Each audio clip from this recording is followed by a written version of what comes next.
think the last time I saw the Manu Samoa was probably 2018 at the Moto Tour, the former residents of the head of state. And thank God for this opportunity. E mua no whatalo whātu I lau Afioga le taitai malanga. Whapele li whaiaonga malpulenga. Ai meise o le li kapiteni matamata alo uma o filifilia mo le au al Manu Samoa. Awa le alo atu I ta'alonga whaamao Mālō o loma nei. Ai meise ai o le tamilisanga o le ipu o le lolangi lua afe lua sifuru maltolu. Whaftai le atua ua maua le nei lao le lei tātou te whasila whaiai. A o le tu maatu mo le whaatinoina o lo outou wālawina. O wha mālol tā pena, o whaftai le whai o le whaiva. Ta le tonu le whai ngofie la outou pito la au. O wā o le whaatuatuanga o le atunuu, o le nā o i outou au. O le ave ai outou ma ave fua o le Mālō ma le atunuu o Samoa.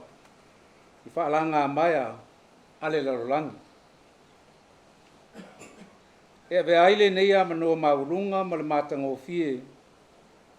E mori atuai o maua ma le matau ainga mo ngā lofa. Ma whaamanuianga mo lo outou alo whaiva. E talitonu le manatu. O le filifilia ai o outou mo ta'alonga whaavā Mālō ai meise o le tamilusanga o le ipu o le lolangi o le aalo atu iai. O lo outou lama lea malawina mai le lii. E tau ave le ngoa pele o si o tātou atunu o Samoa. Ma o la outou sa ini ngā Mālō fo I le nā mo Samoa. O lo outou masi atu o Samoa atoa le nā. O wā o lo outou manu Mālō o le whaeina fo I le nā o Samoa uma. O le whaatinoina fo I o lo outou wālawina ia o lava nei ngalo na whaamuamua le atua e o le malosi ma le atamai o ia whaaupe ngai nai outou. O wape a whai e au le atua ma outou ia outou tau mawhainga uma. Po a lava whita mawhainga tā o le awhea ngai ma outou e le tau mate o le a emanuia outou whaiva. Ia ua whoine I ngalo ia te outou o lo tapo ia lo outou al whaiva e Samoa atoa. O wā o le upumoni o whea lava o le lalolangi lo a whio mpapa awai so se tangata Samoa. E whaaria lava lo na nganga whaanga e tia ma le mita mita e lango lango lana Manu Samoa. O le mele I outou loto tele ai e tau avele I ngoa pele o si o tātou atunu. O le a tāpua I tatalo atu si o tātou atunu ma tu I atu le muli papanga I lo outou alo whaiva e ala ia outou ta longa uma. Pa maile ma vaenga le toa ina o whepo I lo Natali o le ati o ngie no wa sauni le ta longa o le ingofie. E ati o ngie ia pauliuri lo tino ai ia malamalama o marta. E te ilo ai le ala o le fili. Ma ia e tau malo mautinoa o e lama o le tamatane Samoa monu.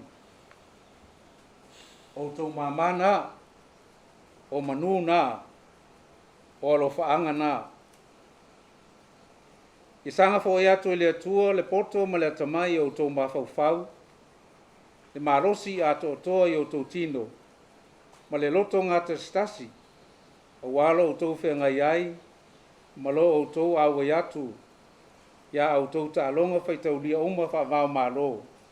Whaapea le ipu o le lorangi. Lua afe, lua sifuru maltolu. Ia manuia tele lo o tau alo whaiva. Ma ia Mālō la o tau whaatama so ala inga. Ai whaafoipea I le atua pule au au. Le vi inga ma le Mamalu I lona alofa. Ma lona anga le lei ia Samoa. So I fua ma ia manuia. As a rugby fan and supporter of our Manu Samoa team myself, I joyfully welcome you to Wailele today. It is indeed a great achievement for all of you who have been selected into our Manu Samoa team to represent our country in the upcoming international games as well as the Rugby World Cup in France. I know that it has been a tough journey for all of you to get the opportunity to represent our country at the World Cup, and I believe that you are all proud and excited of being part of our Manu Samoa team. So congratulations for making our Manu Samoa team this year. I trust that all of you and your sacrifices, determination, and formidable efforts have been rewarded with your golden opportunity to represent Samoa at the World Cup 2023. I would also like to acknowledge the management and the support staff who are here today in continuing to maintain the required and needed support to our team.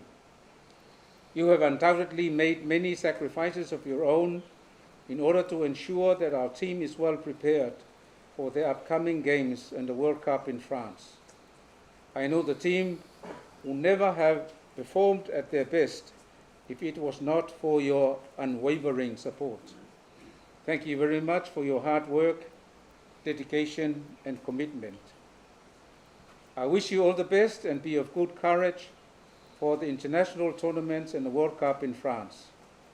We will pray for you, Manu Samoa, and we look forward to cheering you when you perform on the field. May God bless you all. Soifua mai manuia.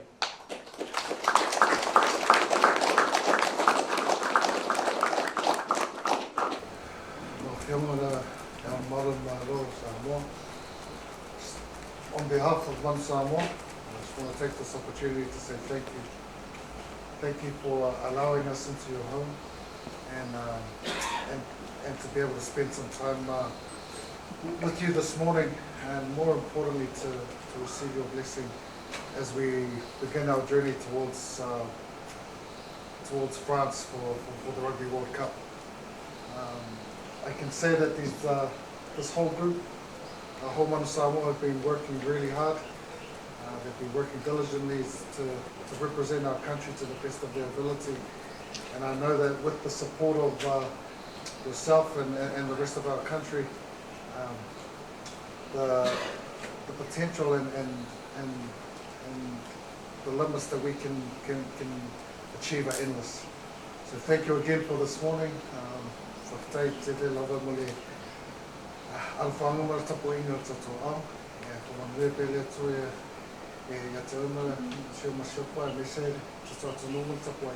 Samoa.